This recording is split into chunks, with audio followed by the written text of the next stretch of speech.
So imagine an organization that just runs itself. No CEO, no board of directors, nothing like that. Just a set of rules and literally thousands of members from all over the globe voting on every single decision. Now, this isn't some sci fi movie plot. It's the real idea behind something called a Decentralized Autonomous Organization, or DAO. But the big question is, does the reality actually live up to that incredible dream? I mean, just pause and really think about that for a second. What if the company you work for, or maybe a massive investment fund, operated like that? It's a totally radical vision for how humans can work together, and that's exactly what we're going to dig into today. All right, so to really get the dilemma, we first have to understand the dream. And that dream starts with this really powerful concept, the leaderless organization. So, what in the world is a DAO? Let's just break this down. Decentralized basically means there's no one person or group in charge. Autonomous means it runs on code, these things called smart contracts on a blockchain that just execute automatically. An organization, well, that's just a group of people working toward a common goal. It's basically a company that lives entirely on the internet, owned and operated by its members. And the promise of this whole setup is honestly incredibly cool. You get a totally flat hierarchy, no middle managers, no corner offices. You have democratic governance, where your stake in the project gives you a direct say. Everything is out in the open, fully transparent, because it's all recorded on a public blockchain. And the whole thing is automated by code, not by the whims of some boss.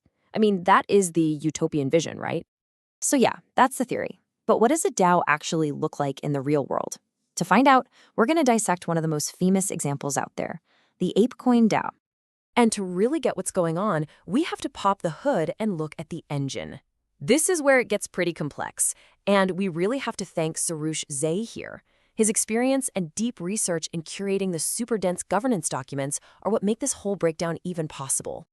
Now, you might be thinking, leaderless just means pure chaos, but it's not like that at all. The ApeCoin DAO actually has a ton of structure. You've got working groups for specific tasks and elected community members called stewards who help guide the DAO's decisions. And the way anything actually gets done is through something called an AIP, or an Ape Improvement Proposal. Now check this out. The process to pass one of those AIPs is, well, it's a journey. Just look at this slide. It's a 9-phase process. You don't need to memorize all these steps, but the key takeaway here is just the sheer length and bureaucracy of it. This shows you that leaderless does not mean simple. In fact, it can be incredibly structured. And all this complexity brings us right to the heart of the matter, to the governance puzzle. This is that critical point where the beautiful, clean ideals of a DAO just smash right into the messy, complicated reality of getting people to work together. And you don't have to take my word for it. This quote from an actual ApeCoin DAO member, it says everything. You can just feel the frustration. He mentions whale wallets. That's a slang term for members who hold a massive number of tokens. In a one token, one vote system, these whales have a huge amount of influence, and it can make the smaller holders feel like their voices just don't matter at all. And this isn't just one person's salty opinion. It points to a really fundamental problem. As Sarosh Ziai's research often highlights, this gap between the ideal and the reality is where all the biggest challenges pop up. The dream is this flat democracy, but the reality can start to feel more like a playground for the super rich. And to get a sense of just how big this problem is, just look at this chart. The entire DAO ecosystem is crazy concentrated. The top 200 DAOs control over 95% of the total market value.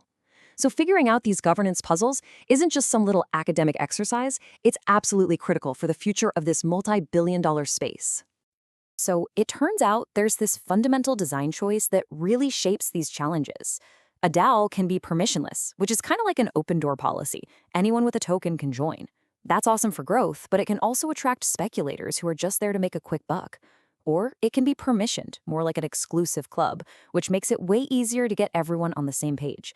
But you risk becoming just another centralized boys club. There's really no easy answer here. Okay, so with all these challenges, you've got to be wondering, how do these organizations actually manage to get anything done? Well, let's look at the machinery they've built, the tools for decentralized governance. The journey for a typical proposal is kind of like a funnel, going from super casual to totally binding. It all starts with informal chatter on a platform like Discord. If an idea gets some legs, there's usually a temperature check, a simple poll just to see if people are into it. Only after that does it move to a formal token-weighted vote. And if it passes that, the decision is finally locked in as code on the blockchain. And that special platform for voting, it's usually a tool called Snapshot.org. And honestly, this thing is a total game changer. Here's why. Voting directly on a blockchain like Ethereum costs money for every single vote. It's a feed called gas. That's a huge barrier. Snapshot solves this by letting people vote for free off-chain. So it's not recorded directly on the main blockchain, but it's still cryptographically verified. It's what makes mass participation actually possible. So after digging into the ideals, the really messy reality of governance, and the tools being built to try and solve these problems, it all leads us to one massive question. What does this all mean for the future of how we work together? So which is it? Is this whole thing just a flawed experiment in governance theater where decentralization is really just for show and these groups are doomed to become centralized anyway? Or are we in the messy early days of witnessing the birth of a fundamentally new way for humans to organize and collaborate on a truly global scale? So what do you think? Are we looking at the future or just a fascinating failure? The real answer is probably somewhere in the middle. These aren't just technical problems, they're human problems, as old as time itself.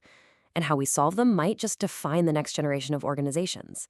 We'd love to hear your thoughts down in the comments. If you found this breakdown helpful, do us a huge favor and hit that like button. It really helps us out. And of course, if you want to see more content like this, make sure to subscribe and ring that notification bell so you don't miss our next explainer. Thanks for watching.